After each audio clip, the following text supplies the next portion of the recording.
forever, little brony. Euro step like Ginobili, from young OG to the OG. From nosebleeds to floor seats, circle stronger than Cuban links. My gold dance, your gold plated. You verse me, now that's a reach. We ready, who ready?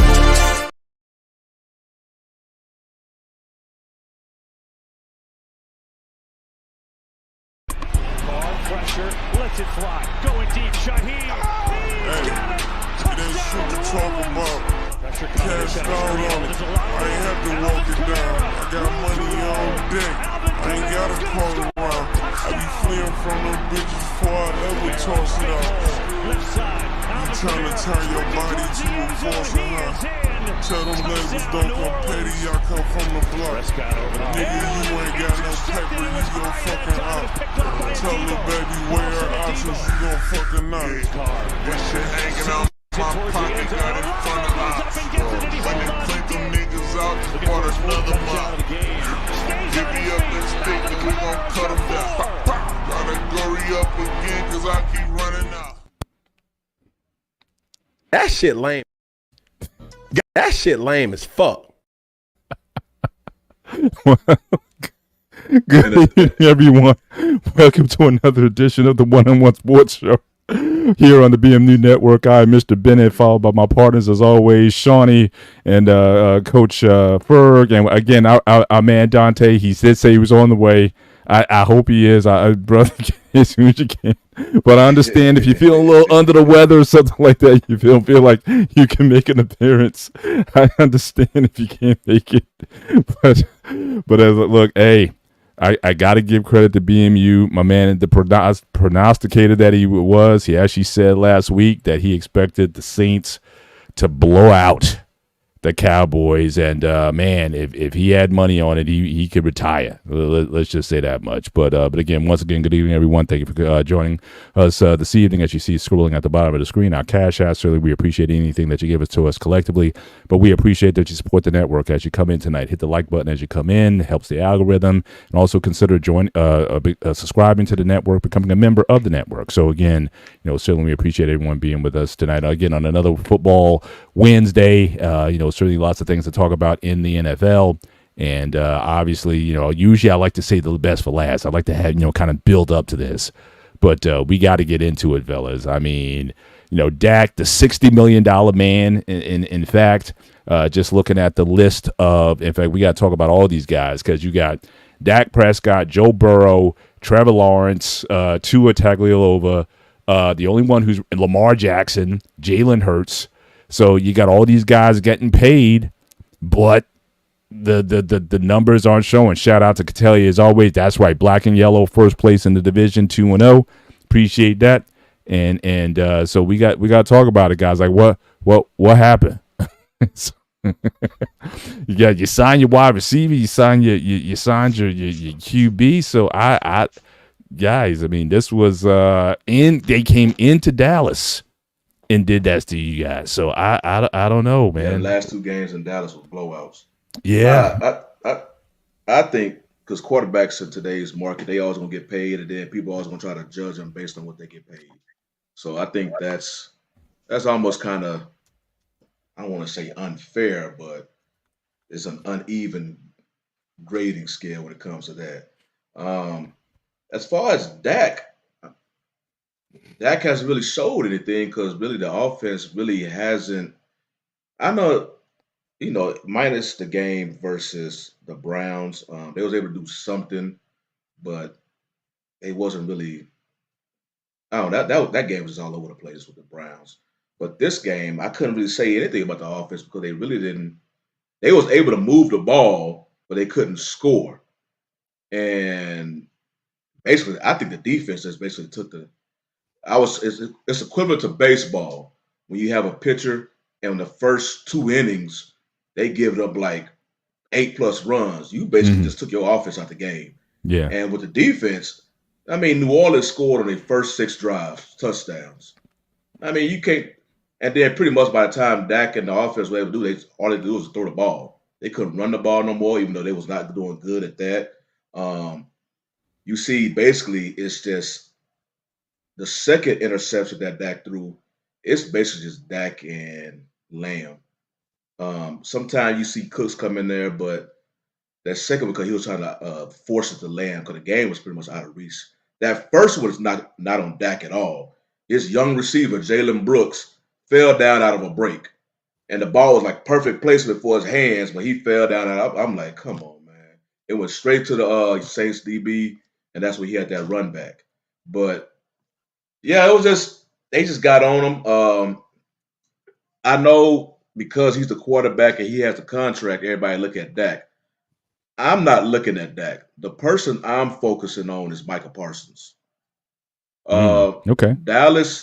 Dallas, the whole team is front runners. Hell, that's how they are built.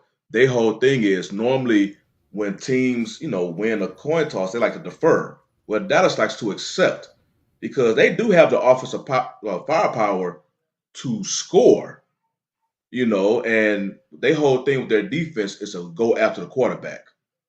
But if they don't score, and usually notice when they up and they forcing the other team to pass, that's when the sacks come. That's when the turnovers come. The you and they domain now when they forcing you to pass. But that's what they built off of. Even with Zimmer as coordinator, compared to I keep forgetting his name. He's no longer he's head coach over there in DC right now. But they with Parsons, as soon as you nullify him, you run to him. Mhm. You run towards his direction. You literally run towards him. You will not hear his name called in the game. He does not get the tackles like a Roquan Smith or a it's the linebacker for the Jaguars, who's like a tackling machine. Um, so if you run towards Parsons, you will not hear his name because he will not get to the quarterback, and they just keep running his direction. That's basically what the Saints was doing, and boy, they was just beating the Cowboys on the edge. So he's one of the key defenders. It's really the whole defense. They just, I have to look at Zimmer. My whole thing is the silver lining around this because the blowout was so early in the season. You can't do the same format like you've been doing.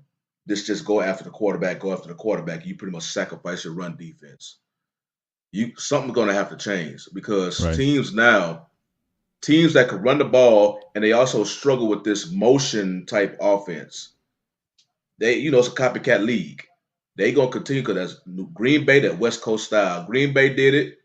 New Orleans did it because now Kubiak, who come from the Shanahan tree, even though his dad is a coach or was a coach, it's something's gonna have to drastically change for this defense to really get any type of consistency for the rest of the season. Because for the most part now, yeah, I don't know if you're starting to see the kind of this league kind of revert back to being a running back league as long as they running back stay healthy, you know.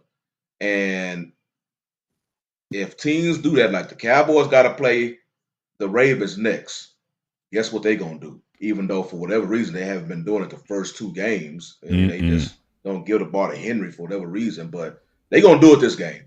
If there's a team that you're gonna run against, it's gonna be the Dallas Cowboys. If they continue to let Lamar just throw the ball against the Cowboys, find a new offensive coordinator because this is a tailor-made game for you to run the ball because Dallas is not going to stop you. So it's only going to get harder.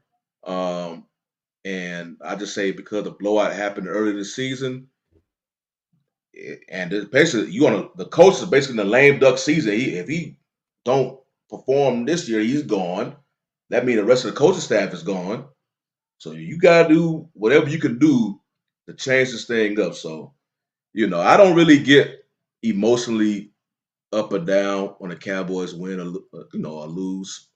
Um, I'm not really expecting them to do that much. I think they're a mediocre team. They gonna win in the regular season, and they tend to fall off in the postseason. And in fact, that this roster this year is actually, I think, is kind of worse than last year. There's some key players that's no longer there.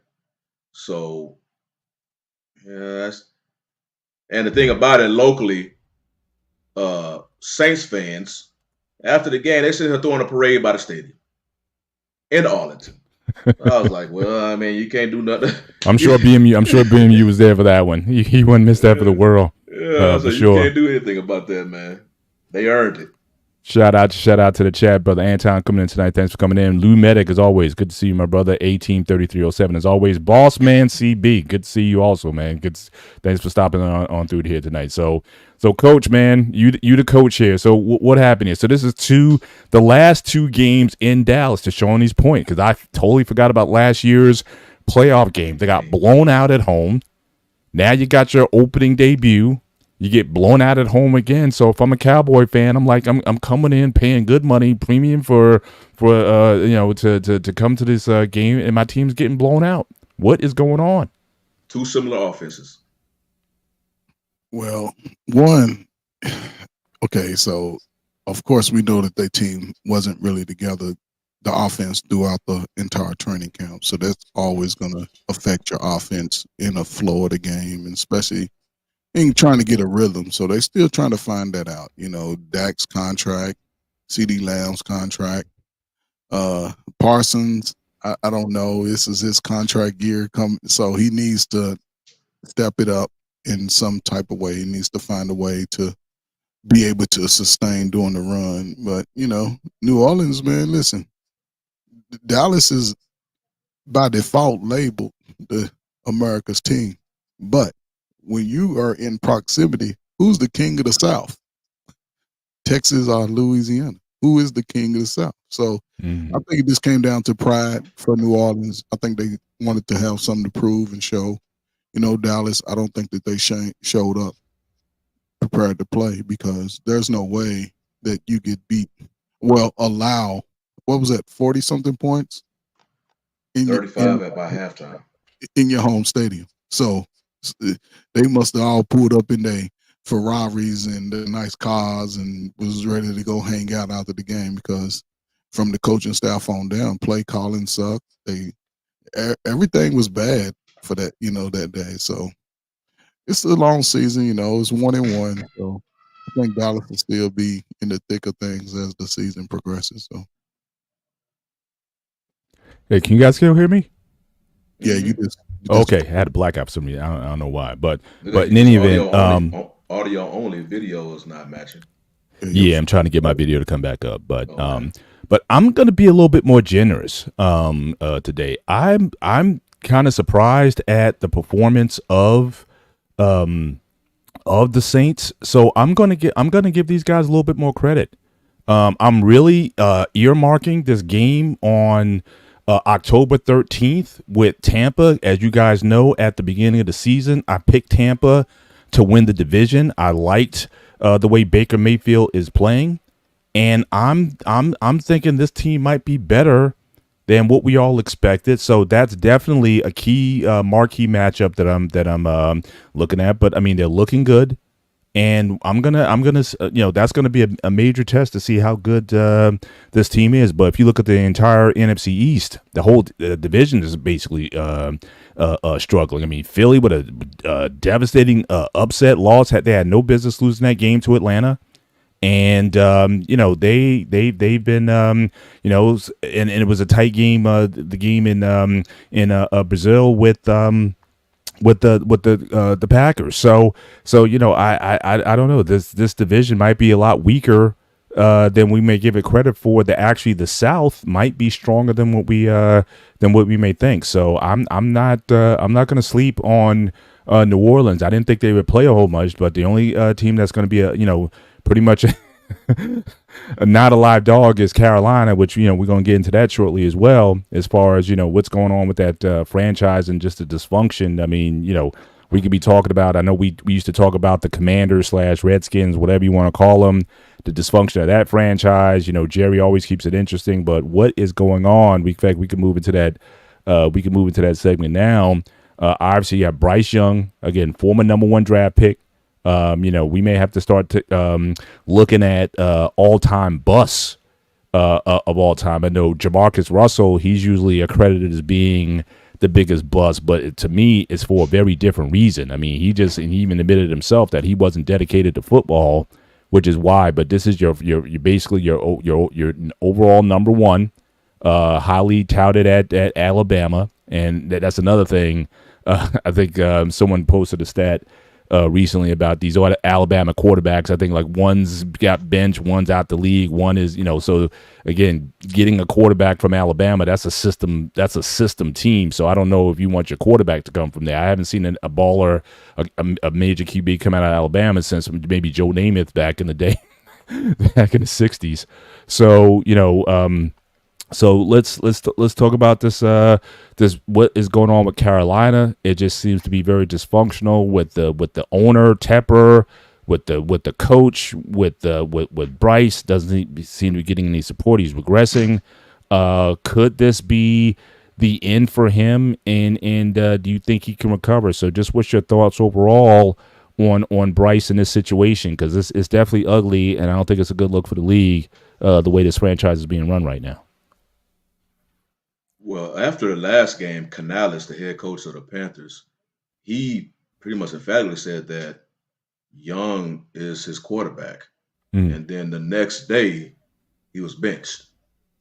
So something like that tells me that could be an order that came from up top. And it won't be a long reach to say that baby came from Tepper. Because that dude...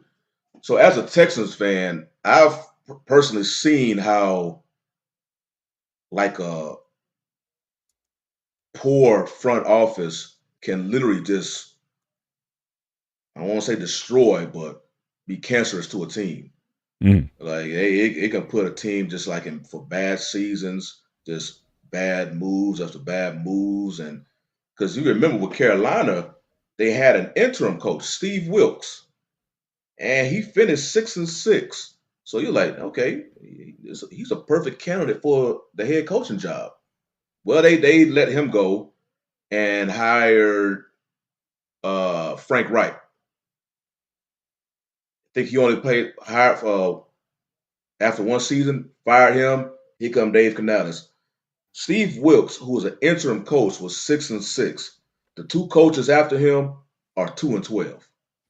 So you had a coach who was actually winning, and he's an interim. He didn't have all the offseason and whatnot. He just came in and hit the ground running and was leading his team to victories. And I think even the games that they lost, it was competitive in. And so Tepper, I think it's a huge culture thing over there right now. You hear all the time that it is Bryce Young, quarterbacks, teams make young quarterbacks. They can pretty much make or destroy a young quarterback.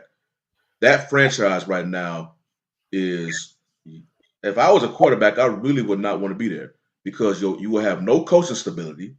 I think Bryce Young could be an NFL quarterback. He would have definitely been in a better situation if he could have just sat down his first year and learned from a veteran.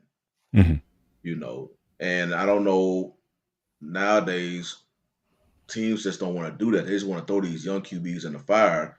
And a lot of times if you do that and they struggle, it can be a hard time for them to come out, and Right. It's feast or famine now with these quarterbacks. I mean, you throw them in. I mean, I was talking about, again, worst number ones. I know Ryan Leaf was pretty bad, but he wasn't overall number one. Peyton Manning had a horrible first year. But certainly he was able to rebound, and he stayed within a system that allowed him to develop. But I just don't see just the way this team is being run right now. I think too many irons at the fire, and they just won't let things run.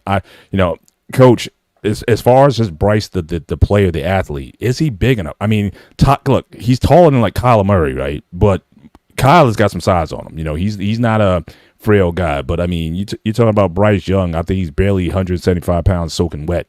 Is he even big enough for the? Do you think is the stage simply too big, literally, for him at this point, or do you just think it's the system that he's in? Do you think he can be successful at the NFL level in the right situation? The one thing that we always got to look at when you got a young quarterback, especially going to teams like that, this is what Bryce Young's second year. Yeah, they're going to have to draft linemen around him. They look like a high school team out there to me. It ain't Yeah. just him. He's Very bad. dropping back before he can get his 3, 4, 5 step drop back. He's already getting attacked. You know what I'm saying? So he already got somebody tackling him. So they're gonna have to get better in the draft. Carolina hasn't done anything since. Listen, man, just like Chicago, and I don't want to go into it. They had a coach who had the team with a winning attitude in Wilkes. He came in 500. They dismissed him and got a coach that already had a history of losing seasons. And that's who you replace him with. And Frank Wright is a quarterback himself. He should have been coaching his I don't understand coaches when they come in, they sort of just lead the quarterback over along. You have to coach the quarterback up. And you see that he's a undersized quarterback. Right. Why not go into the draft? This is what we're focusing on this year. We're gonna get 3 linemen out of this draft. We have to get people to protect the quarterback. But again, Carolina will probably win.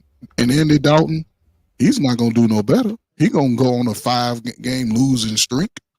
They already talking about possibly, how critics and media are trading Bryce Young. Okay. You think Andy Dalton gonna get y'all 10 wins? You're gonna get 3, 4 wins out of Andy Dalton max. But again, it's a long season. It's still early. Right. Don't Do panic. you think it's still too early for him not just to tank the season? Yeah, it's too early. It's way too early. All right. Remember, the Panthers gave up a whole lot of picks to get Young. They did. Yeah. Oh, So- yeah. Lions ransom for Kings ransom for him. And again, speaking of that, you got Caleb Williams and the Bears. They lost. Hasn't looked impressive. I know a lot of people were making a lot of hype in the preseason about his performance there, but hasn't looked good. Certainly, had 2 or 3 interceptions in this last game. Not looking good. So again, just your early thoughts on Caleb Williams. Is he him, or do you think that the possibility is there, or could we be looking at another, just like Bryce was the bust, the apparent, at least at this point? I don't want to label him that yet because again, the dysfunction in the system. But the Bears, they don't know what to do with a good quarterback. So then what do you think the future is for Caleb? I haven't been impressed, when the lights are on. So what are you guys thinking? Same thing with him in Chicago. Chicago hasn't had any luck ever since they let Lovie Smith go. He was the last winning season, 9-7, and they let him go. Yeah, they haven't done anything since. I don't know if they had one winning season. They were doing that with all the black coaches. Then what was the head coach of the Colts went to a Super Bowl with them? They cut him, and I think he had a winning record too when they cut him also. So they haven't been the same since. But they put their friend Chicago. It's certain coaches when you see them on the sideline, they look like they don't know what they're doing. You can tell.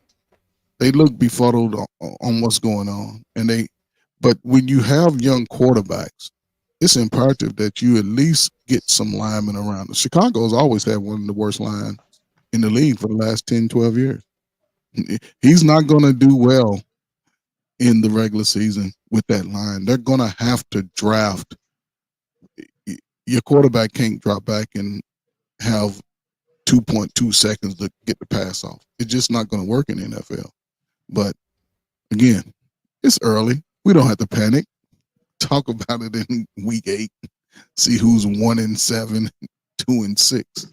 Right. But so I heard that. Yeah. Any thoughts, Shawnee, on I think it was a graphic that I saw earlier this week. I think it's unfair, I guess, with quarterbacks, especially young quarterbacks, if you grade them so early, especially when they struggle, because the learning curve from college and the pros is extremely steep. And I think sometimes people be thinking that, okay, like a quarterback like Caleb Williams, the success he has in college, it should automatically translate to the pros. And then if he comes out struggling, then he's not that dude. Like, no, he has, like you mentioned, Mr. Bennett, Peyton Manning at the time, I think, set the NFL record for interceptions. For most interceptions, and certainly. And then look at QBs have to. It's a huge learning curve. It's the pro. They have to learn. So fan bases have to be patient with that, but they expect them to come. Everybody is not CJ Stroud. CJ Stroud is an exception because they don't really come out that first year and just wreck like that. But I think basically you have to have basically an eye for football to really see about quarterbacks. And okay, if this particular skill set is improving from week by week, and hopefully by the time his end of his contract, you looking at okay, now we have a franchise quarterback, but you have to give him time to grow. That's why QBs like Jordan Love, who's another young quarterback that had the ability just to sit down behind a vet. Jordan Love, Shit. Even Aaron Rodgers had that opportunity. Aaron Rodgers, Tom Brady. It's just it's not a bad thing for a young quarterback to sit behind a veteran. It's because you drafted number one or top 3 pick. I mean, you have to automatically put them out there because they pretty much going to struggle that first year. And Right. even though majority of us will say, okay, that's obvious because it's a steep learning curve, that's not what people will say as during the actual season. They will judge them because they're struggling, and all of a sudden, bust and bust. And these are young dudes, and they pretty much in college they was up here. They was just the hottest thing smoking in college. Now they struggling. Everybody coming at them in a different angle.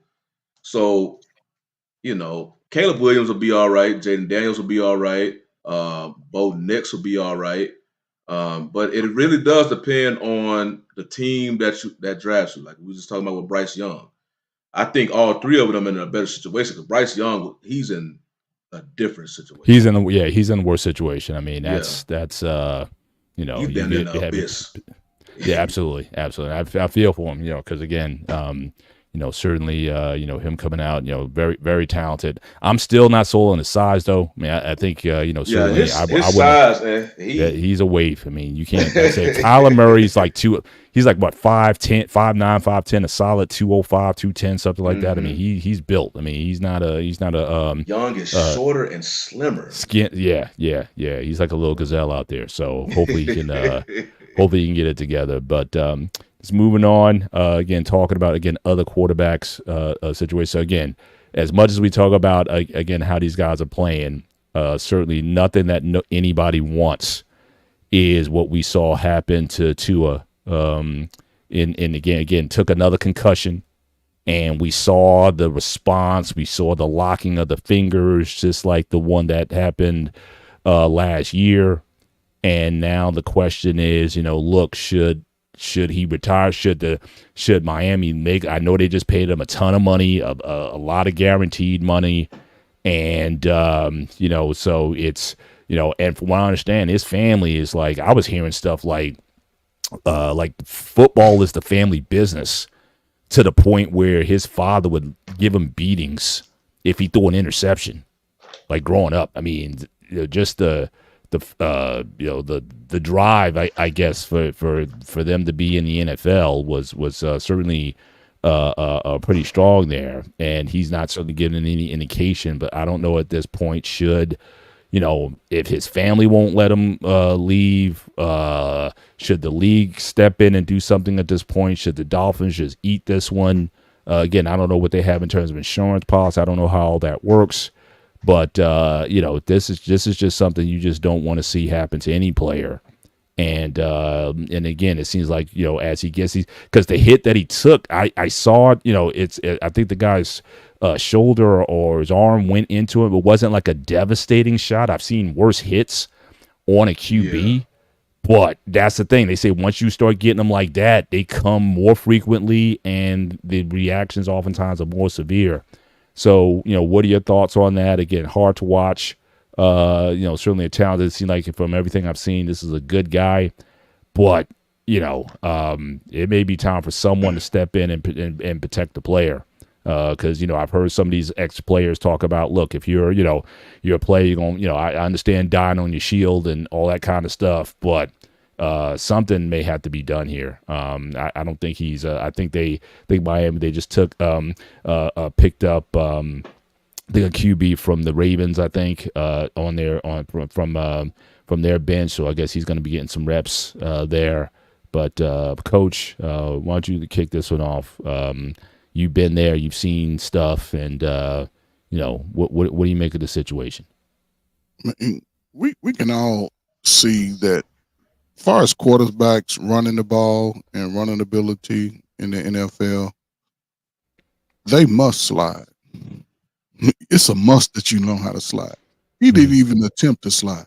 He took that ball and he ran it like he was getting the extra 2 yards for the first down and ducked his shoulder, ducked his head.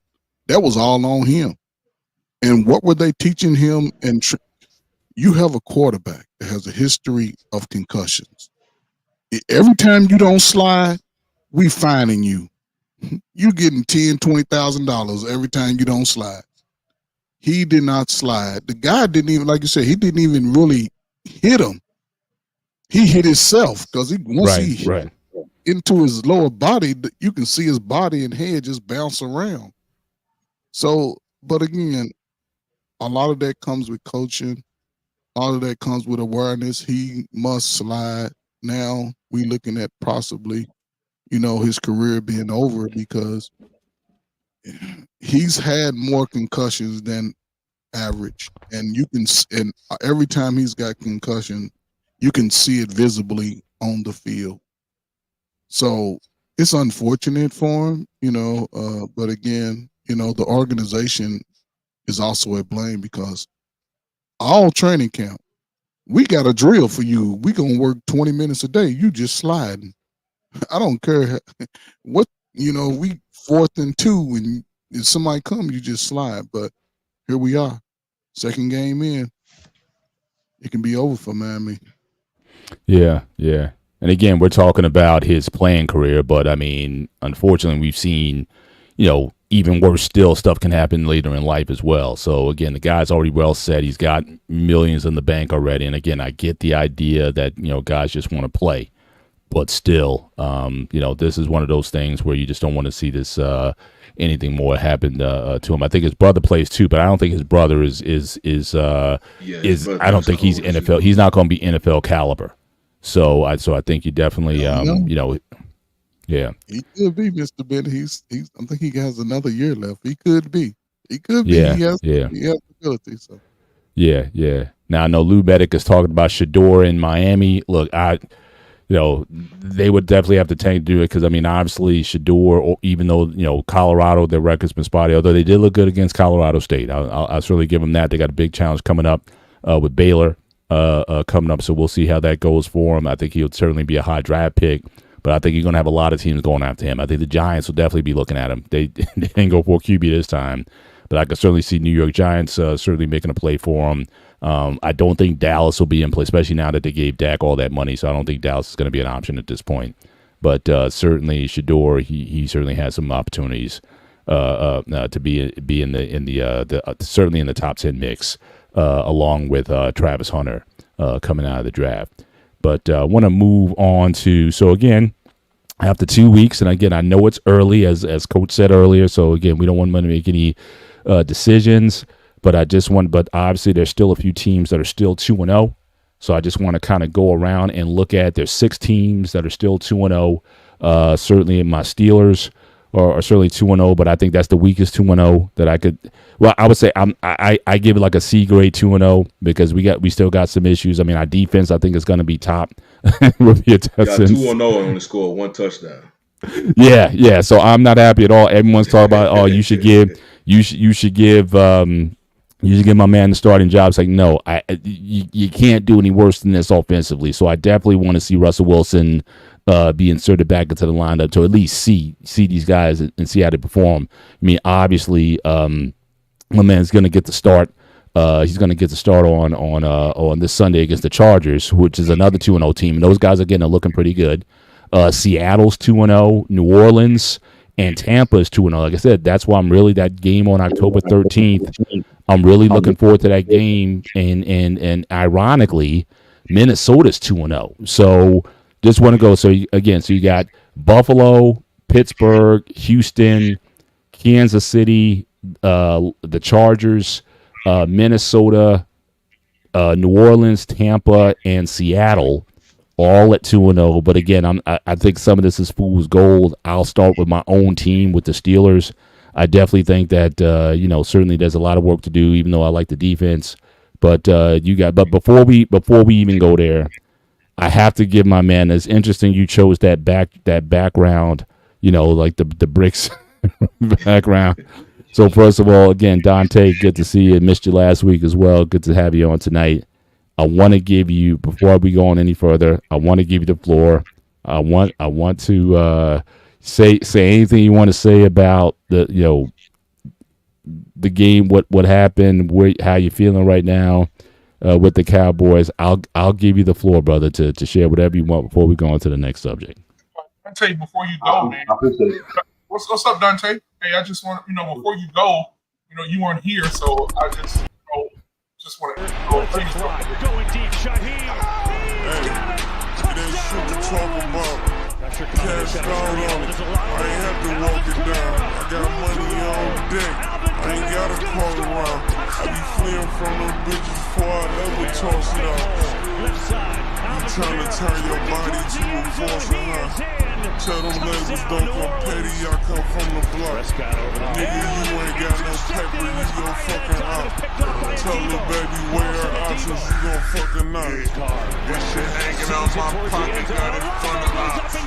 When they click them niggas out, just bought another mop. Give me up and stick, and we gon' cut them down.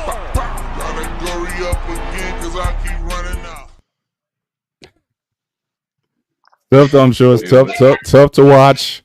And this is and again, as Shawnee pointed out at the beginning of the show, this is back-to-back blowout losses at home, going back to the playoff game last year. So again, what is going on with this? And Shawnee also mentioned about Parsons. Now, look, this is a contract year, if I understand correct. He's trying to get paid. Yeah.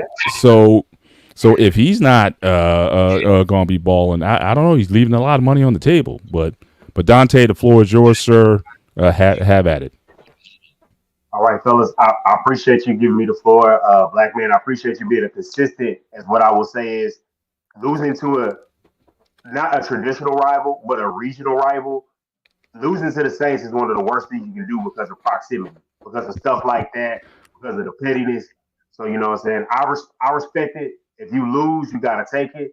I'm proud of y'all little fan base. Man, look, y'all ain't made the playoffs in a couple of years. I hope this leads to playoff success. But what I want to say is I'm disappointed, and it's one of those things you can't get too high on week one. Week one, it's like, okay, the Browns, they had some flaws. You expose those flaws, run defense looks better. You see Alvin Kamara, a pretty good running back in the NFL that's done a lot, and he runs all over you. And it's one of those things, problems isn't fixed. Speaking of Michael Parsons, I know from listening to Cowboy people when they rewatch tape, he played pretty good, but you know who didn't? PFF is not the end all be all. They are not the football Bible. But if you look at the PFF grades of the Cowboys defensive tackles, it's terrible. I don't even want to tell you the number. All the ones that they got is just terrible. And it's one of those things you have to look at it as, did you do enough in the offseason? We understand you spent the money on the high price guys. We understand that some of the people you let walk off the door, you can't keep a Dorrance Armstrong for the money that you got in Washington as a backup. You can't do that. But what you can do is you can get adequate replacements. You did not get adequate replacements. You've done the Dak deal. You've done the Lamb deal. You flipped the switch on Terrence Steele. I want to get. I know another running back on this team is needed. You need to think about some defensive help. The fact that Mike Zimmer, a coach from outside of this building before the season, said, "Man, these guys aren't good enough," and that's why you made those moves that you made. And those guys, I saw them getting drove back. I saw a lot of bad stuff going on for them in the interior, and the defense just did not hold its weight worth a day. And I'm talking about from all three levels, nobody looked good. So it's one of those deals where you can't just flush this game It's not nothing that you've gotten blown out 2 times in a row, and it's not nothing that outside of that you have a team that is 0-2. That's a pretty good football team coming in here that's going to be pissed off. And of course, this week we're going to have to hear about the Derrick Henry thing. It may not hurt as much because Derrick Henry has not looked like the Derrick Henry that we saw in Tennessee. But all that said, this is an embarrassing loss. Your rival has to, the Saints got to come in and celebrate and have a parade and all that good stuff. You got to take it. It's just one of those things I will say. Like, man, like I tell all Saints fans, I have a long memory. So I hope that your season goes on and has a resounding success, 2009 type success. Because if it doesn't, I will be there to remind you of this moment and how great you are. So, it'd be great if you go out and beat the team from Philadelphia this week. That'd be great. But I got to take the razzing. I'll take it. But it's just the Cowboys have to shift focus, and they've got this matchup against the Ravens. They've got a matchup against the Lions. They've got a matchup against the 49ers. Other teams that run this similar style. And what I want to say is Mike Zimmer traditionally had done decent against these styles of offenses that Shanahan tree. You can take that, and you can just take that, and maybe it's coming in and becoming the Cowboys coordinator. You can take that and throw that away, because whether it was what he planned to do and what the guys did do, because I did see a lot of people that watch film. I hate that I don't have the access, but I need to get it where they can watch the breakdowns, and they were like, look, these guys just aren't doing their assignments. There's a lot of people playing hero ball, and if you go to a gap and you're not there, that's why you got that 180 total yards, from scrimmage. So that's just inexcusable. Can't make an excuse for it at all from any way, shape, or form. And from the fact that I will say on the offensive side, I'll say you gotta convert in the red zone. You can't keep pushing down the field and letting Brandon Arby be the star of the game. Because my thing is, you could have kept it to be a more competitive game if you're getting touchdowns. So yeah, that's about it. I mean, that other than continue to dissect this game like I have, and just being upset about it, and the last couple of days, it's just a bad performance, and now you got a dangerous team coming in 0-2. Then basically their season could end if they lose this game. Yeah, but let's talk about that. Yeah, let's talk about that. So again, this is already we're at a critical juncture. No one, I think, expected. I know all the Ravens fans out there. None of you guys certainly weren't expecting to be 0-2. Thought you'd be battling out with the Steelers and Cincinnati, but again, they're struggling a little bit as well. Also being a 1-2, the Browns actually at 1-1. So the Browns, because they were looking to get Deshaun out of there, and so maybe they'd be like, hold on, he maybe gets some reprieve. But you got a desperate team coming in. What is going on with Baltimore Ravens? And again, this can certainly have major consequences for the Ravens and for the Cowboys going down 1-2. So Shawnee, what do you think this matchup coming up?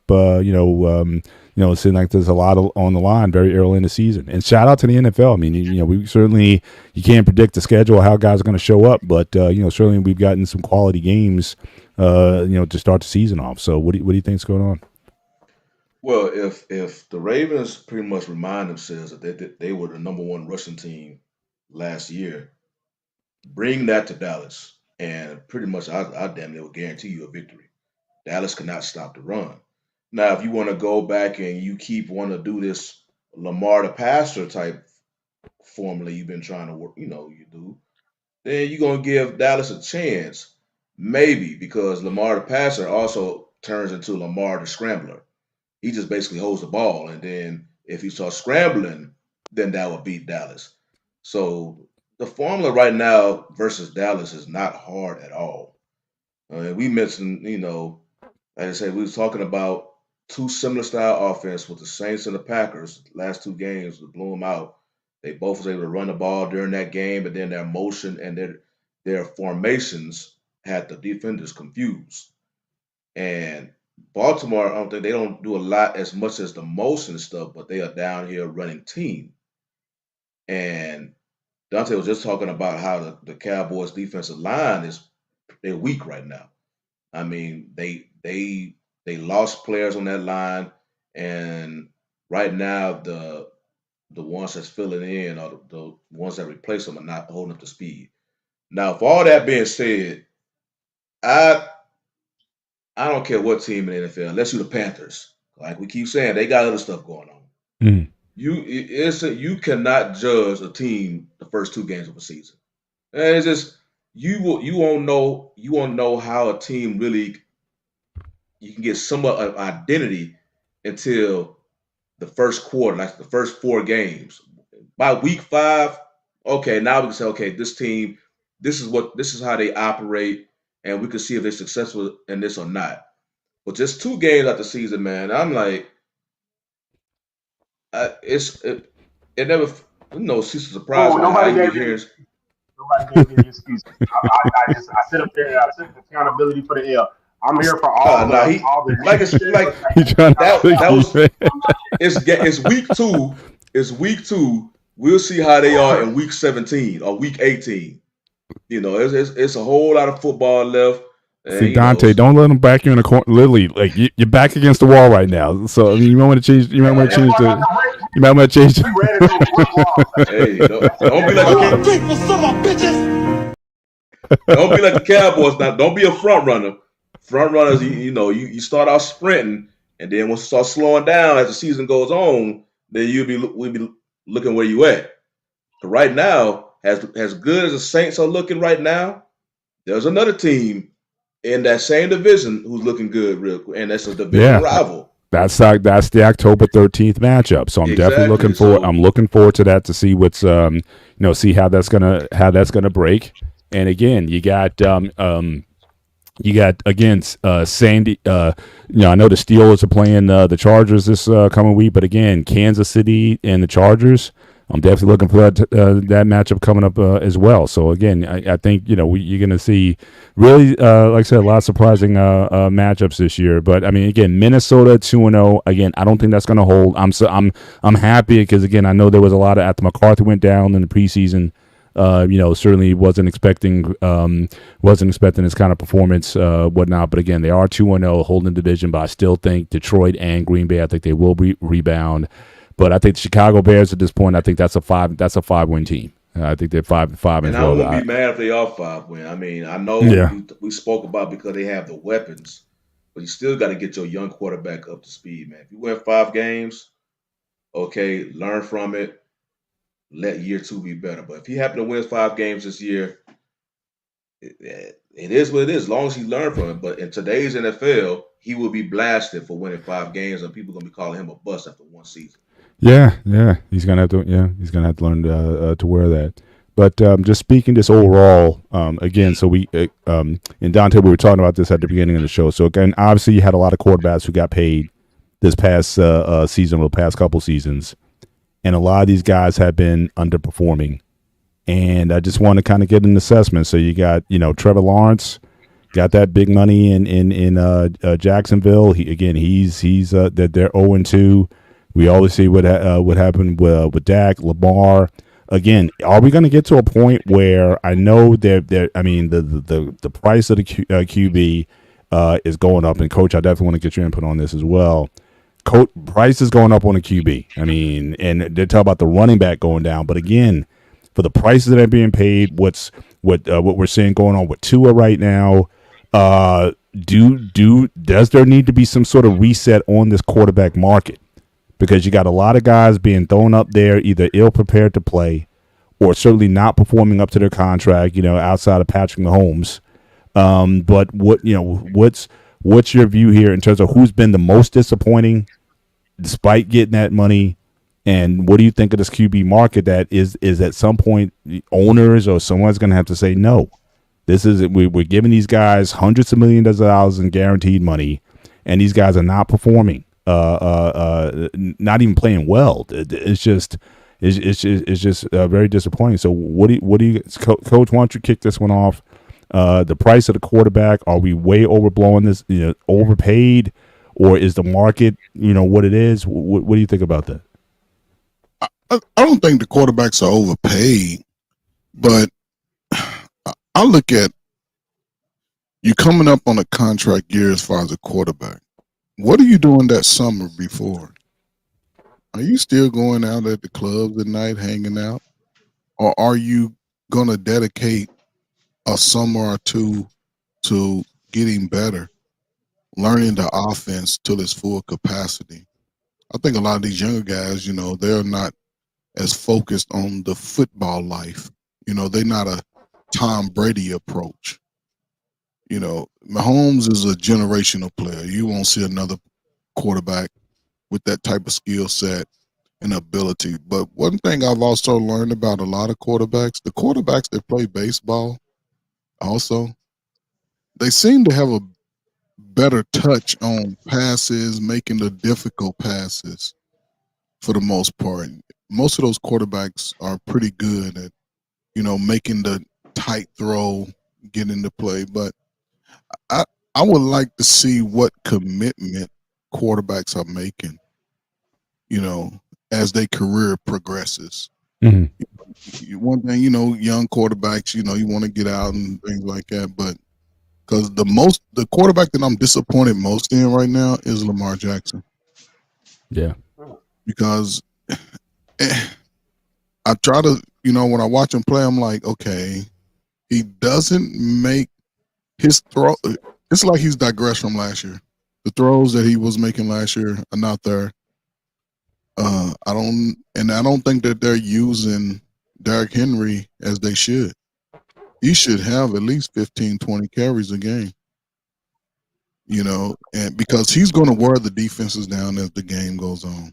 But everybody's into this passing league offense now, and everybody wants to have a Patrick Mahomes type of quarterback, but it just doesn't work like that, So again, it's still early. Ain't no sense in panicking. You football fans still got a lot of football looks good when the weather's warm, but when the weather start getting cold, it changes a little bit.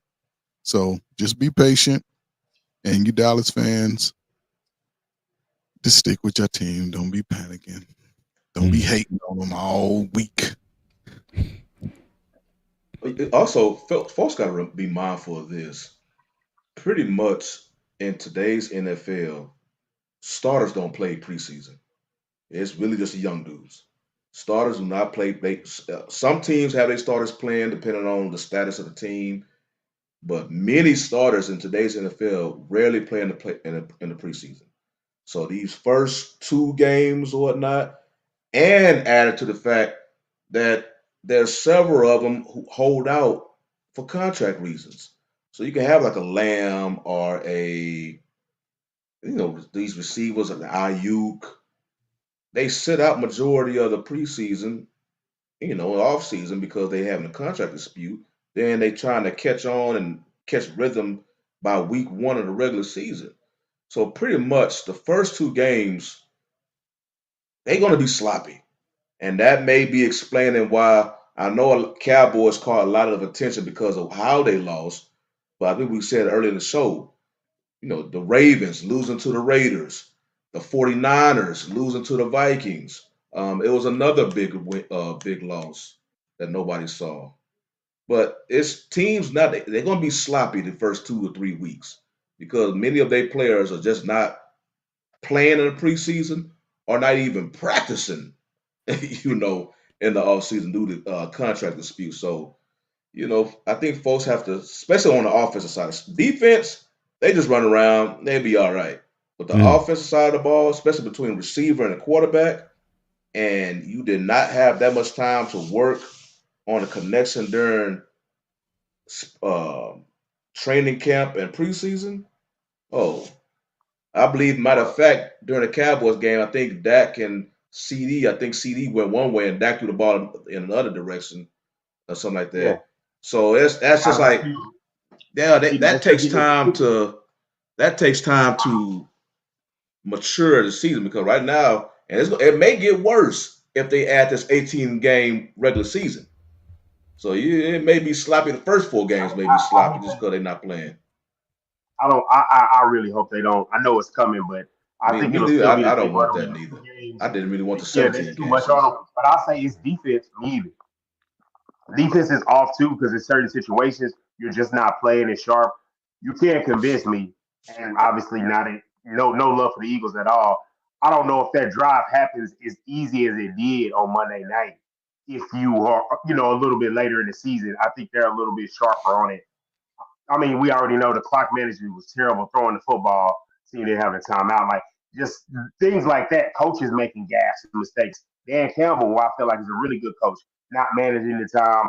Yeah, Detroit, the where Lions was the other team. Yeah. the Lions outgaining your opponent that much and losing the game. So you're seeing the weird stuff, and you're gonna see teams who are gonna rise to the top, and other teams that are gonna fall by the wayside. But we're circling back to like the Cowboys. I feel the same as you, Shani. This is a game where I marked it, and I'll be honest.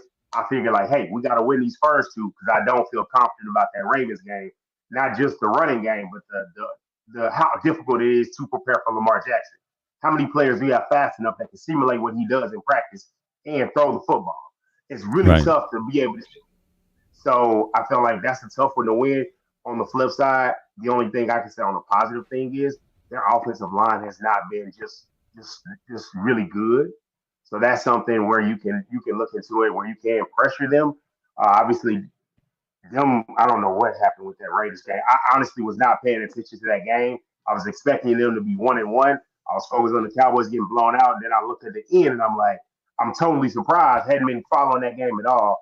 So I think it's one that it's going to be tough for the Cowboys to win. I'd be surprised. I won't say I'm surprised if they do, but I would definitely be expecting them to lose this one.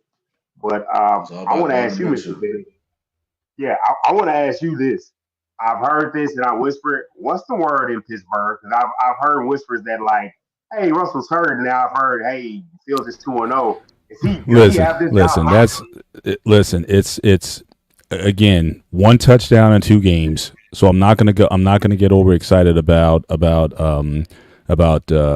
current QB at this point. Like I said, I think the one thing that's most frustrating about Pittsburgh, and again, I'm sure it happens with a lot of different football teams, but we are notorious about hiding the truth when it comes to players and their availability. Guy could be hurt. Tomlin will play it off week to week. Or we'll let their participation be our guide. And he the Tomlinisms that he throws out there, you never know what the condition of a player of a player is, and it'll go on from week 1, week 2. People will ask, and he'll constantly push back on it. So I think the injury to Russell Wilson might have been a lot more severe than people wanted to let on. But he doesn't want to put it out there. Well, Russell's hurt, so we're gonna let Justin Fields get it for at least for the first half of the year or whatever. We just not gonna get that. Again, I think the defense has certainly held it down in Pittsburgh. I think they have the potential to be elite this year. But again, I think we need better. Now again, my man Fields, he'll make some throws. He had a great throw. He rolled out to his right, threw like a 40-yard pass downfield, caught by Pickens, who is definitely looking to be a top 5 wide receiver this year because they put him on basically on Surtain, one of the best top 3 defensive backs in the league, and he ate him up. So I think certainly Pickens is looking to have a breakout season to be one of the elite wide receivers in the league, and he'll definitely be looking for that $30+ million paycheck next year when they look to sign him. But that being said, he'll make some throws, but he doesn't make the intermediate throws. He doesn't make the throws that kind of keep the chains moving. He'll certainly make a lot of moves with his legs. So it's not consistent, at least from my view, from play to play with Justin Fields. And so I'm definitely I want to see what Russell can do when he's healthy. The problem is I don't know when he is going to be healthy. And again, there's a lot of shuffling with the offensive line. Broderick Jones, he's been nursing an injury. And again, they've been hush-hush about it. He's got basically a big arm sleeve that he wears or whatnot, so he can't get the punch off the ball. So they put him at right tackle, they put him at left tackle. They're messing with his money because he was drafted to be a left tackle, but they had to put him at right because the other guy, Dan Moore, couldn't play right tackle. And then they drafted Troy Flatano to be right tackle this year. So again, it's Dan Moore has played well so far this year at left tackle. He's going to be left. Flatano's going to be right, and they're going to bench basically Broderick Jones, which is probably going to be good, so he can get healthy and hopefully he can come back and be a contributor. But as far as now, I will say this: obviously, if again the Chargers. Again, that's definitely a worry spot. I had that. I was pegging that as a potential L for this year, even though it's our season opener. They're looking very good right now, and this is the first time that they're going to go against a really good quarterback. Again, I'm not going to have Bo Nix. I'm not going to use him as the measuring stick. And quite frankly, even though he's the GOAT, when it comes to getting his money for the least amount of effort, the quarterback and Kirk Cousins, he just knows how to make money, man. I can't be mad at the brother for making money. So he's the greatest I've ever seen at getting the most released.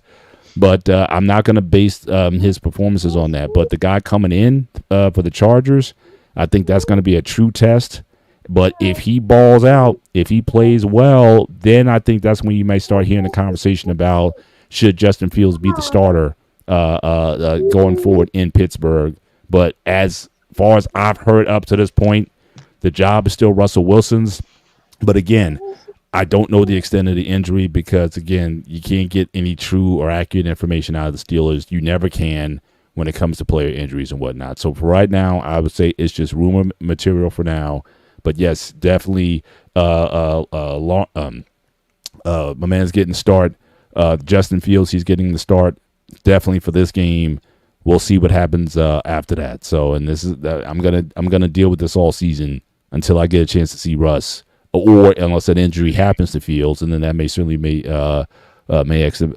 expedite the plan. But Tomlin, as he said in his press conference this past week, sometimes, he's not going to tell you about how the hot dog is made because you may not like it. So, I heard that. I'll just leave it there. So that's a new one. Hey, I heard about the sausage being made. He talking about the hot dog, so I guess it's about the same thing. So, well, one thing though, the Chargers, remember, they're probably going to be a strong dose of J.K. Dobbins because Herbert is dealing with an ankle injury.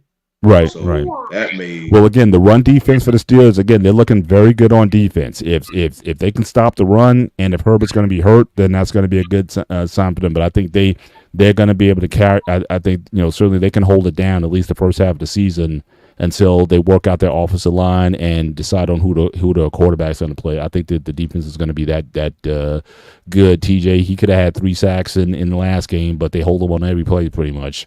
So again, very deep at linebacker, and again, I expect them to be competitive the whole year because of that. But Blackman, if they go 4-0 with Fields, then that again, it's gonna get hard to get that job away from him. But again, he hasn't impressed. Now, last year when they had Mason Rudolph, when he came in, when he played, that was the first time all year they scored 30 points in a game all year. So clearly it wasn't not only he was subbing, but clearly the offense moved better with him with the ball. Again, I haven't seen that with Justin Fields. Very pedestrian. Same Justin Fields as he was in Chicago. Well, not to say. Well, at least he hasn't had the turnovers yet. Although there's been some center quarterback exchanges that haven't been too good. But no, he's playing relatively mistake free. I think they're keeping the playbook kind of simple. Make moves with your legs when you need to. But what I do like, he's not afraid to go, to send the ball down field to Pickens. I mean, but I think Pickens is coming to the point now where, again, it doesn't matter who you put on him. It's a 50-50 ball every time you throw it down there. So again, I think he's becoming that elite guy. I think they can still use another receiver, a legit number 2, because everyone else is like a 3 or 4. And so, in Roman Wilson, who was our second-round pick, he hasn't played yet. So I don't know when he's going to be available. Again, you never know what these guys, what the true status of their injuries are. Mm-hmm. But I appreciate you being honest. I was going to say that about the touchdowns. I looked at the point totals because I watched basically almost all of that first game against the Falcons, and I was just like, the defense is on point, but the offense is not flowing. And you expect it early on, especially with a guy like Fields. He probably still has some nerves with thinking like, hey, is this my last chance to be a starter? And, tell him what's going through his mind. You come in with a guy like Russell Wilson, and I know Wilson has to be feeling a little something because I honestly do think whenever he starts, unless he just goes back to Seattle, Russell Wilson, this will be his last time as a starter. I agree with that. Yeah. Even if they win a Super Bowl, they're not, I don't think they're keeping Wilson. I mean, he's just not in the long term, but they got him for $1 million. So it's like, hey, give Fields an opportunity to learn the offense and the culture and whatnot, and prepare for. If he is going to be that guy, you'll see if they sign him next year. But want to move? Yeah, go ahead, Coach. I can see them keeping Russell Wilson, because if he's going to be relegated to a second-tier quarterback, what better home than to be right there at Pittsburgh? Because again, Justin Fields, I would hope that this year could be his year that he peaks, in a sense, that he begins to elevate his game. He has the support. It's important for quarterbacks to have the support. Mm-hmm. In Chicago, he never had the support. Right. But I believe if he learns the offense, because Pittsburgh, they don't have a complicated offense. Right. But if he learns the offense, and we saw this last year, he got better as the season progressed. So if he can just maintain like he's doing, maybe 1 or 2 touchdowns a game, but don't turn the ball over. I believe Pittsburgh will always have a chance to win if he just manages the game. Absolutely. But I still haven't seen Justin really. It's like his instincts. He's thinking. I believe it seems like he's thinking too much instead of just playing to his ability. Right. I think he has another level to kick into, but it's again, Russell Wilson. It would be a great backup for anybody. Yeah. Although he's going to have to definitely swallow some ego, because he's getting $40 million this year, and again, backups typically don't make no more than 9-10. So again, if he's willing to make that drastic a pay cut and stay on, then hey, I got no issue with it. But again, even a guy as nice and polite as Russell Wilson, he has an ego. So we gotta see if his ego is such where he could swallow that one. Him having the office and everything, he certainly has an ego. What did he tell? Marshawn Lynch? Get to my assistant. Didn't have his direct number, so there's a bit of an ego there. But I wanna double back. I didn't get my thoughts on the quarterbacks. I know you said you were disappointed in the big money contract about Lamar. My thing was yeah. So I'm just right. So the topic overall is, again, you had a lot of quarterbacks who in the last couple of years who got significant money. And it doesn't seem like a lot of these guys are playing up to the expectations of the contracts that they were given. So again, do you think that this does the league need some sort of reset? And again, just to give you the top salaries that I'm seeing so far, so the top quarterbacks: Dak Prescott at $65 million, Joe Burrow $55, Trevor Lawrence $55, Tua $53, Jared Goff $53, Patrick Mahomes $52. Herbert 52.5, Lamar 52, Hurts 51, and Kyler Murray 46. So those are your top 10 QBs. And I'm saying, Herbert, again, hasn't won a playoff, to my knowledge, hasn't won a playoff game yet. He had that debacle against Trevor Lawrence, losing like a 3-4 touchdown lead. So again, you have a lot of these guys getting paid. But again, do we need some kind of reset here on the market? Because none of these guys are, except for Patrick Mahomes, and I know Burrow, he's been to a Super Bowl. I'll give him that. But again, Dak, we all know about the playoff record with Dak Prescott. I don't know, guys. This seems to be, is this an overinflation of the quarterback position? We always talk about the running backs, right? We were talking about Derrick Henry not getting the 15, 20 carries that he needs to in Baltimore. So we're undervaluing the running back, and we see what happens when you don't have a running back. Cowboys are seeing that right now. They don't have a stud running back like they had in the past, but these quarterbacks are sucking out the air out of the room. So again, Dante, your thoughts on this? I think we got to be headed for a reset at some point. I want to say it's a reset coming. I know some guys here locally say it all the time on 105.3 Fan. They say, if anybody you think would do it, you think it would be like Jerry Jones, where he's the owner and general manager, where he can just do it. But the fear of not having one is so desperate. Like literally, if you make a trade in the draft, and this is like, hey, I'm moving up to get my left tackle. Okay, the price is one thing. If I know you coming up to get a quarterback, now I need 3 firsts. It's like, wait, what? It's only a few spots. And it's one of those deals like it's so the desperacy that you get desperate to pay him, you get desperate to trade for one, you get desperate quarterbacks are flying off the draft. And we just saw what happened with Carolina, right? Like again, we talked about what they gave up a king's ransom to trade up to get Bryce Young, to get him. Now you got Chicago. Now they got their guy Caleb Williams. Again, not so far, not looking impressive. I'll give him a break. But again, the moves which franchises are doing, moving heaven and earth to try to get these guys, and a lot of times it's not panning out, and you're paying guys again. Tua might be the worst one, simply because of the fact that you knew his concussion history, and you still gave that guy over $250 million, and with nearly $100 million of that guaranteed. So again, I think even with the insurance guarantee, that money is still going to count against the cap. Correct. So it's just like I don't understand at some point what they're doing. I can understand if you feel like a way about Dak Prescott. What Coach Ferguson just said about, hey, is he going to work hard? He built a football field in his house. He's always working with his players. He's doing it. He does the thing. We just got to see it on the field. It's literally we got to see it on the field. Not worried about that. Of the guys listed, I want to say of the national guys, I give props to James Jones. Joe Burrow just kind of gets to fly under the radar because he's in Baltimore. I mean, not Baltimore. He's in Cincinnati.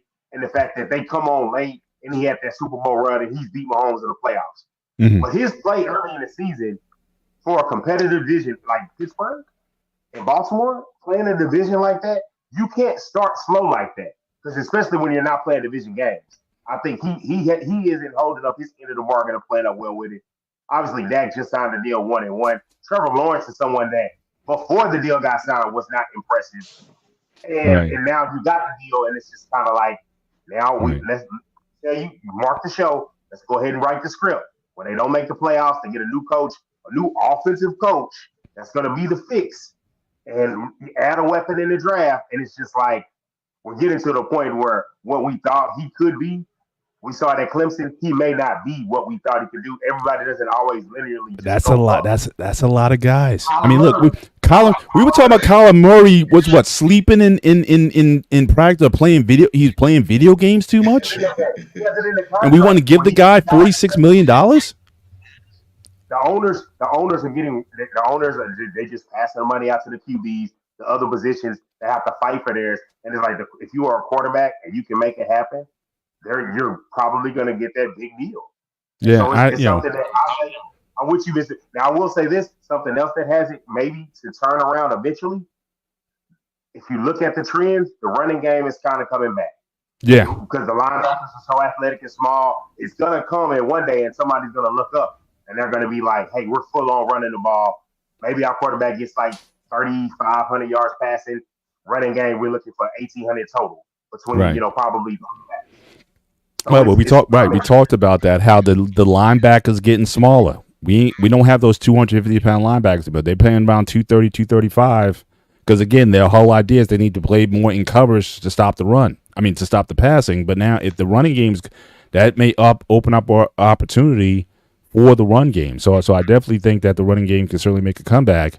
But again, I just think that the pay scale is just it's so lopsided to the quarterbacks that there, again, it's just not a lot of room for anyone else. I'll give even Jalen Hurts. I mean, again, at least Jalen went to a Super Bowl, but I can't understand. I mean, in Jared Goff, he's been to a Super Bowl, and obviously he's doing pretty well with the with the Lions.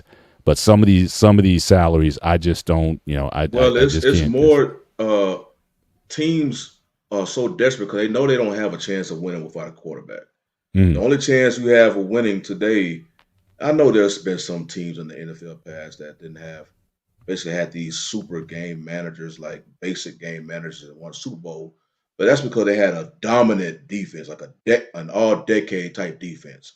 And right now in the NFL, we don't really have that right now.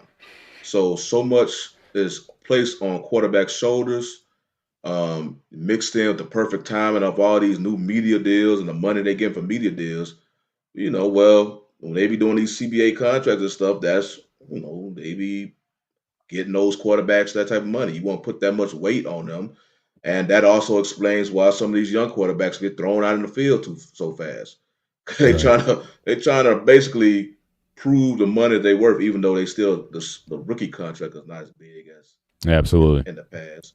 But I agree. Going back to what Coach said before about if a QB lands on a team that wants him, you will see him play. I mean, his play will be greatly improved, and you see that currently. Baker Mayfield, you see how Tampa Bay he is on Tampa Bay. They love him though. That's why they gave him extension. Yeah. Seattle, Geno Smith. I mean, they treat that boy right. 2-0. They treat that boy right. You want to talk about comeback story? I mean, for a guy who, I mean, he was with the Jets getting knocked out, got his jaw broke by a player. I mean, Yeah. right? I mean, incredible comeback story to the point where But he landed on a team that wants him, and then of course in Detroit, it was no matter what he did when he was with the Rams, they was just never satisfied with Jared Goff, so they traded him. Yeah. Now Jared Goff is literally on a team. Hell, in the last draft, they getting on the stage and have a Jared Goff chance at the draft. That's how much they embrace him. I remember they said he was pretty depressed that he got traded there. Yeah, but once they embraced him, completely different. And look how you treat a guy. Like we talked about it with Tua, the difference between how you treat a guy and how you deal with him. Yeah, and this was just his own organization with the head coach. And if you look at it, look at organizations that don't have one. Look at organizations that don't have a quarterback, and then you get one and you win. Like no, I mean, disrespect to Matthew Stafford. To be a number one pick, he underperformed, and then your replacement comes in after you, and look what he's able to do. Appreciate that, bro. But it's like, but hold on, Dante. With that Detroit did not supply Stafford with the team that Goff had and the head coach. I don't know. He had Megatron for a while, man. Come on. Yeah, it was just Megatron. Goff has St. Brown. He has Laporta. It's definitely more of a complete team. I'll give you that. Yeah. He had a more complete team, but let's not act like he didn't have in his prime Golden Tate. Like he had receivers over there. Did they have the best balance? Probably because you had the money tied up in him. You had it up in Stafford. Did they do it live with the line? They had to strip it out. But I will say this: my always debate with that is with Stafford. He's a guy that won a Super. He was on a team that won a Super Bowl, but I don't put him at the same echelon of those other quarterbacks because as a number one pick, he never really elevated Detroit. And he's a guy that fixates too much on the star guy. Like that's why you can always get his receivers in fantasy because he's just gonna overload them the ball. I can't wait for Nakua to come back so he can get 18 targets. But it's just the desperate of it, Coach. If you were a GM, it probably would be different. But it's just the fact that these guys are so desperate for a quarterback. They're so thirsty, and then they're already looking at the draft guys. And is Shedeur going to be the guy? Can Quinn Ewers stay healthy enough? I know they're salivating for the future for Arch Manning. It's such a quarterback hungry league. Yeah, they're ready to after 2 years. After a season and 2 games, they're benching Bryce Young. It's so bad. You're so ready to get rid of guys. And again, it's but again, let's look at Tom Brady. First thing New England did, they started building a line around him. They built an offensive line around him, which gave him opportunities to make the throws that he could make. And he didn't do a whole lot of running around. He just shoved his feet 2 or 3 feet to the left or to the right. But again, he put in the work. You hear players talking about all the time. He would stay after practice. He would be that type of guy. Our quarterback's willing to do that today. The younger quarterback today, you see them, they coming out there, they playing with $20,000 on their necklace, on their neck. Come on now. Why you have, it's just a different mindset. And I don't think that they overpaid, but when you sign this contract, will you dedicate at least 2 or 3 summers to just focusing on football? Most of them ain't married, so what you gonna do? You ain't doing them running around in the streets after practice. So give me a little extra time, and you can still have your fun at night. But again, a lot of players play up to money time, then you'll see them just sort of decline and just ride the rest of the career out. But I don't think none of them's overpaid. They just need linemen. Carolina does nothing in the draft. They give up a lot for nothing. So I don't know. What I think, because Brady mentioned this, I think when he was on the Stephen A. Smith podcast, and they was asking him why younger quarterbacks today and about the whole throwing them on the field year one and whatnot. And Brady brought up a good point. If you look at college football right now, they basically, and I think that was a thing that was with a lot of Ohio State quarterbacks before C.J. Stroud broke the trend. It's like when you in college, they just focusing on winning college games. You're not really preparing a quarterback for the next level. A lot of them don't even take snaps underneath the center. It's just all shotgun. So all this spread offense, even though they're trying to, they moved it over to the NFL. A lot of quarterbacks, and maybe Caleb Williams, that's probably one of his biggest struggles as well. Mhm. They do not play in a pro style offense in college. So they gotta learn that in the pros, and many times it's their first time really playing under center. So that whole thing is just, and then so they have to get used to that. That's the whole learning curve I was mentioning earlier.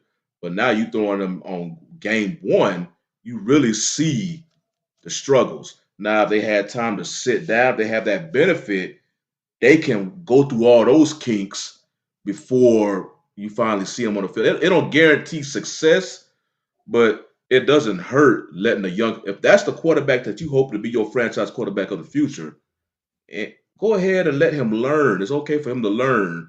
But right now, I think some of those traits that we see in the pros, it's almost like college basketball for me in the NBA.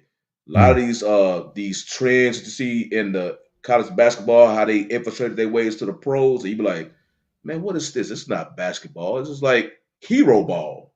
Well, it's the same thing in football side. College football, they just playing to win college games, and rightfully so, because them coaches be under pressure up there too. But they focus is to win college games, and their whole thing is spread the field out, have the quarterback in shotgun so he can the better chance to see the field and whatnot.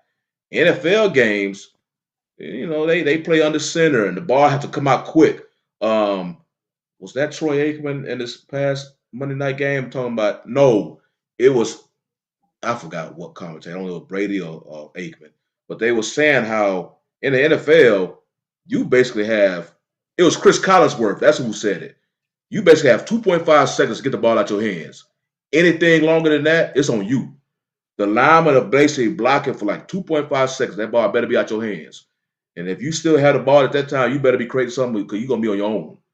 And that's how the NFL is. And it is that learning curve again from young quarterbacks. So I guess when they first come in the league, they still depend a lot on their athleticism and maybe not diving and read the defense as much as they should, like Coach talking about. I think it's just a myriad of things why some young QBs either come into the league struggling or they have a tendency to struggle after their first big contract. So I guess that's when you ultimately have to weed out them players. I hear you. All right, coming to the end of the show. Just want to kind of go around quickly and just get what key matchups this week are you looking at? Obviously, we already talked about one with the Ravens and the Cowboys, but I'll just go around and what are your marquee matchups that you'll be watching? What games you'll be keying in on? Coach, start with you and just kind of go around.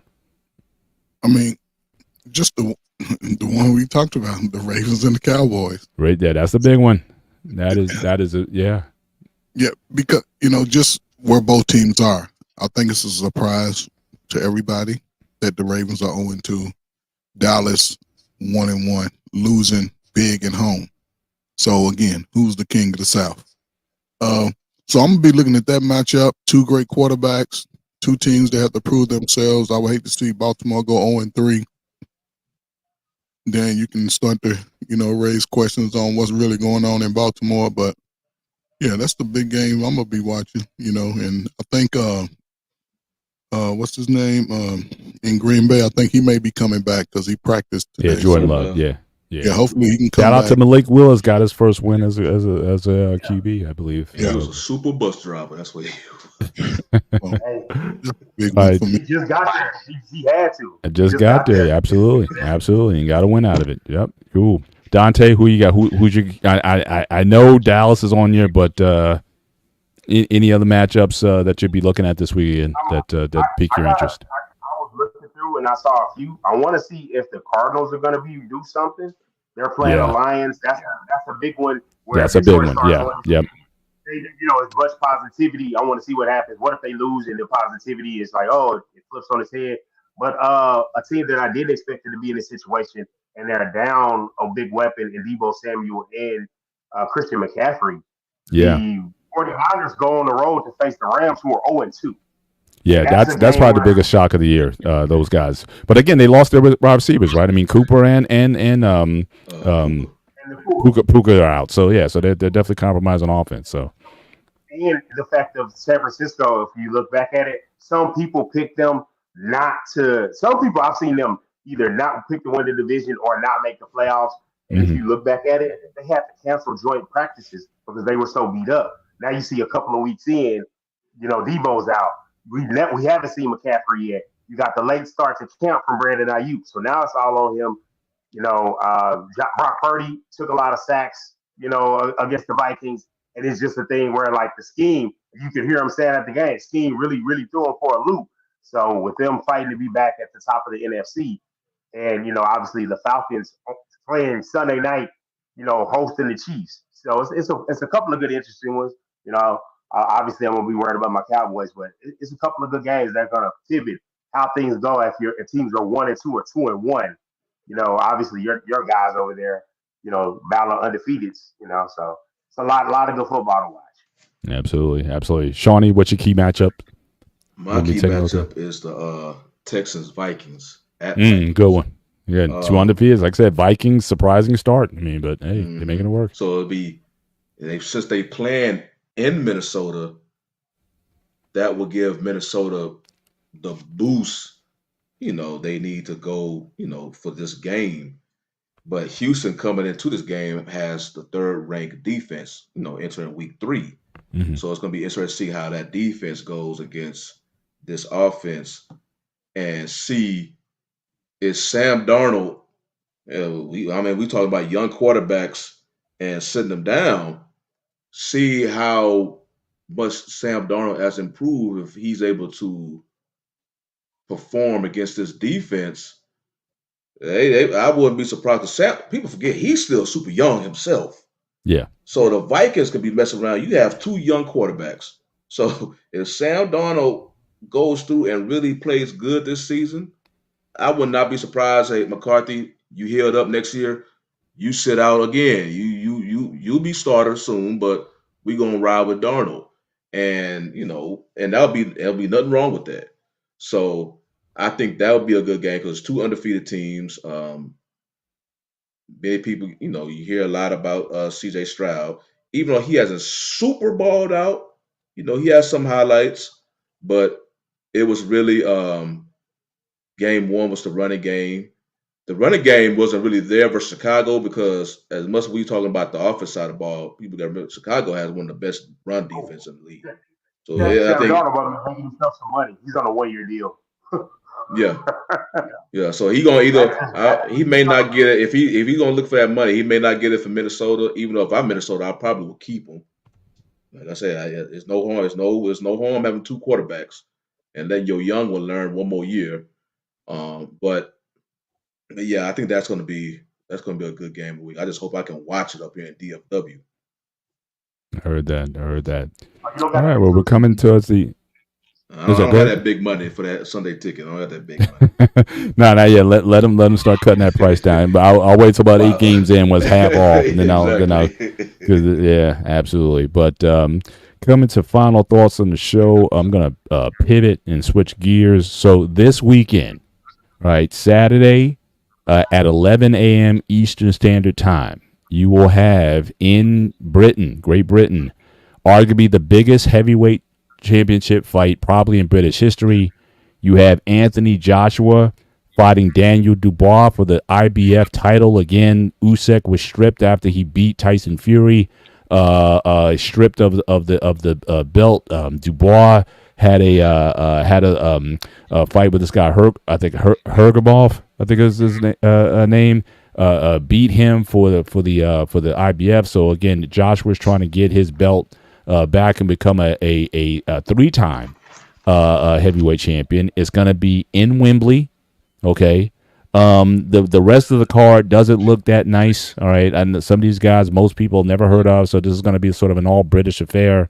So no one else is going to, spark off. But here's the caveat, though, for this. All right. And this is something that certainly, since the Saudis have gotten into boxing, they've definitely wanted to change the game. And so for this fight, it's only $20. You can go to payperview.com, or if you have a DAZN subscription, you can get the fight for $20, because one thing that this Sheikh guy, Turkey, Al Sheikh, what he wants to do is he's very concerned about, obviously, a lot of people are struggle streaming out there. A lot of people are stealing streams, but, people don't want to spend $100. I'm still burnt now. I spent $100 and something for Manny Pacquiao and Floyd Mayweather. Was the most disappointing $100 something I spent. I said I would never do that again. So again, but a lot of guys got real smart out there, and they know how to steal a stream. And so the thought is like, look, if you keep charging people $100 and they're not getting their money's worth, they're gonna keep doing it. So make it reasonable. $20, you get a full fight card, and you get this championship fight. Again, it's 11 because of the time difference. It's 11 a.m. Saturday is when the fight card starts. Probably Joshua and Dubois, they probably won't get on there. Maybe it's like 2 p.m. in the afternoon for that. So certainly that's a highly anticipated fight. I already talked to Mandrell about it, and he said he might be willing to come on next week. Maybe we can do a post fight. I know we've been heavy on the football the last couple of weeks, but maybe we could do a post fight wrap up on this. To see if we have an upset. But I think this is kind of a 50-50 fight. I know Joshua's the bigger name, but Daniel Dubois, he's been a gutsy guy. He's been, a lot of people thought he beat Usyk. They thought he knocked Usyk down and possibly got a knockout, but they scored a low blow. But that's been debated. But he's been in a lot of fights that he's been in, and so this will be a very entertaining fight, and I'm definitely looking forward to watching it. So again, $20, payperview.com, or go to DAZN.com. You can certainly order that card. And I think $20 is, I think it's a reasonable price. And if the Saudis can help to just bring these costs down, because like I said, I think it was, a lot of these fights, they were charging pay-per-view, and it's like, this is even a pay-per-view. The main card wasn't even pay-per-view, and they were still charging money for it. So I think stuff like this, if you're going to support a fight, I think fights like these are the ones you need to support. So that's my closing thought. But Shawnee, we'll go to you, and then to Dante, and then as always, Coach, close us out. Well, my final thoughts going to be the whole after game handshake line between Colorado and Colorado State, and how people were, the topic at the time was when Shedeur Sanders, when he made his way to the CSU quarterback, he refused to shake his hand. And I don't know if y'all saw the video. It was the quarterback whose name is Braden Fowler Nicolosi. Mm-hmm. It was him and his receiver. They was basically being interviewed. Now, the interview was after the first game. Well, I say the first game, but the game last year when it was, it was a shootout and Colorado, I think, beat them by a field goal or something. It was very close. Yeah, it was a close game, very shootout. back and forth game. Yeah. So this interview was obviously after that. So them two was really just talking, just a lot of noise towards Colorado and everything. And you thinking like, but y'all lost. You still lost the game. So, they was talking, they was getting interviewed. It looked like probably from maybe like a local, I don't know who was doing the interview, but basically before the next game, which they got blown out. And when they made it to the handshake line, Shedeur Didn't really. He refused to shake his hand, and it basically called him out. And people was like, you should have. I know I hear Miley on first take. He should have shaken his hand. It's sportsmanship. I'm like, my whole thing is you can't go talk noise on camera and they have you talking camera because basically it wasn't like they was just talking just trash. They was basically taking shots at the character of the Buffalo players. Now you're going deeper. You're making it personal now. And so like if you gonna talk that, don't be surprised when somebody come and call you out about it. And he met you at the field after y'all took that huge L, and he let you know. And you see the Colorado State quarterback trying to blow it off on them like that. I'm like, okay. I mean, it is what it is on the field, but you can't, especially a competitor. You cannot sit there and talk and then take character shots at them and expect them not to come up to you. Oh, they're gonna see you, especially in football. Because the good thing about football, you don't have to say nothing before the game because you're gonna see them on the grass, and we're gonna meet, and then we're gonna put some helmets on you, and you're gonna feel it. So you get a chance to get legal get back on them, and it could be physical. So I had no problem with Shador refusing to shake his hand, man, because I was taking personal shots at the program and talking about it's not Sanders, talking about Coach Prime and whatnot, but it was well deserved, and it is what it is. Dante. All right, you know what? I'm gonna keep it college. I'm gonna keep it with college, and I think it might be one of the worst fears that college football might have seen. With joining the SEC, Texas gets a little bit of more credibility, but they also have an excellent team, and they just moved into number one. I personally, as a fan, I would have liked to see it when they played Georgia, but when I kept watching that game, I went to that stream because I'm like, is Georgia literally gonna lose to Kentucky? And it's like they pulled it out, but it was an unimpressive win. And it was one of those, hey, is it a tough, gritty SEC win? You don't know how good Kentucky is. We feel like we know how good Georgia is. But they do get to see Georgia. Georgia and Texas do get to play in Austin October 19th. That's hey, man, I cancel everything, lock down and watch that one because Texas is going to get that, their opener SEC game on the 28th of September.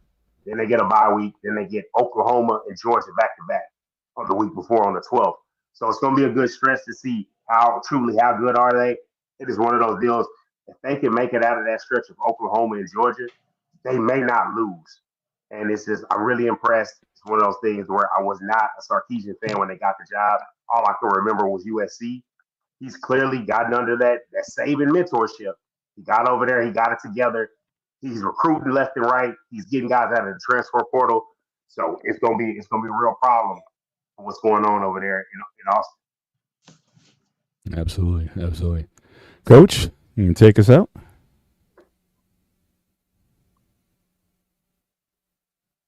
I'm sorry, I keep hitting the mute. Yeah, first of all, let me just give a shout out to my little 7th grade football team, man. We don't want 5 straight, man. So, I was just explaining to Shawnee, man, it's the worst coaching experience I've ever had as far as with other coaches. Never ever seen it in my life, man. But salute to them. Salute to, the Colorado Buffaloes, man. They came. They've been getting better right now. I would say just me looking at what I've seen, you're looking at the 2 front runners for the Heisman Trophy, and hopefully they continue their success. Travis Hunter, right now he's 1, Shador 1A, but hopefully they can have the success, man. And for all you NFL fans, man, just relax. Let the teams play. We can sort it out in October where your team will be right now. So hopefully everybody stay healthy, man. Again, man, it's a great time for you to still get in shape, man. Get in your football shape. And just one last thing. If you have a child that wants to play sports, don't live out your damn dream through your child. Let the child be comfortable in playing and learning the sport. And if you can't teach them how to play the position, find somebody who can. And you just sit back, show up at the game, cheer. Don't boo, just cheer. Buy your kids some hot dogs and snacks after the game. But other than that, man, just shut the hell up and cheer them on, man. Don't be, down playing. It's just part of the game, man. Football it's like a roller coaster. It's gonna be up and down. You're gonna win some, you're gonna lose some. But as long as your child walk off healthy, without concussions, you know what I'm saying? Just grab his helmet and put your hand on his shoulder and say good game. Other than that, man, salute, man. Awesome. Great way to close it out. So again, gentlemen, first of all, thank you everyone for coming out. Good to have Dante always back in the house. And again, we positive vibes here. So, and again, I'm actually, you guys put me in a pickle because I have to root for the Dallas Cowboys to win this game. That means Baltimore will be 0-3, more distance, better for us, not for you. So yes, go Cowboy. I can't believe I'm saying it, but again, the enemy of my enemy is my friend. So go Cowboys. Guys, damn it! Beat the brakes off them and help the Steelers maintain that advantage in the league. But again, this has been a one-on-one sports show. Again, thank you for everyone, certainly all those in the chat who've been with us this evening. Again, just make sure if you can, just again hit that like button. Certainly as you leave tonight. Like I said, it certainly helps us out. And again, consider subscribing to the BMU Network or becoming a member of the network. Certainly, we look to bring you content 7 days a week on a variety of different topics. And certainly, it's our pleasure to certainly be here with you guys tonight. So with that, enjoy the rest of your week. Again, we're going to have a Thursday night's games coming up. So again, football will be here before you know it. But again, stay safe. We'll see you next time. Take care. God bless. It's going down like a rodeo. It's going down like I told you so. It's going down like a rodeo. It's going down like I told you so. I hope you all here for the ride. Come inside, cause it's going down tonight. Only here for one night, no lies. Come and saddle up a ride. Need a yeehaw, you know how here for one night and we just wanna party. In a fast car, a Ferrari. It's a push start, I don't need a car key. Slide on Broadway, and it's gnarly. On a late night, but I'm not tardy. Right on time for the parties and Barbies. Strolling with a chunk of green like a golf swing. Hey. Bottles on ice, mess around these skates. If I gotta say it twice, then I got nothing to say. It's going down like a rodeo. It's going down like I told you so. It's going down like a rodeo.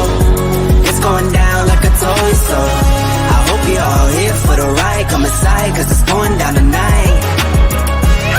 Only here for one night, no lies. Come and saddle up a ride. Come and kiss me up, it's going down. Like a train with no brakes, I'm not slowing down. See it showing up, we're showing now. Better pack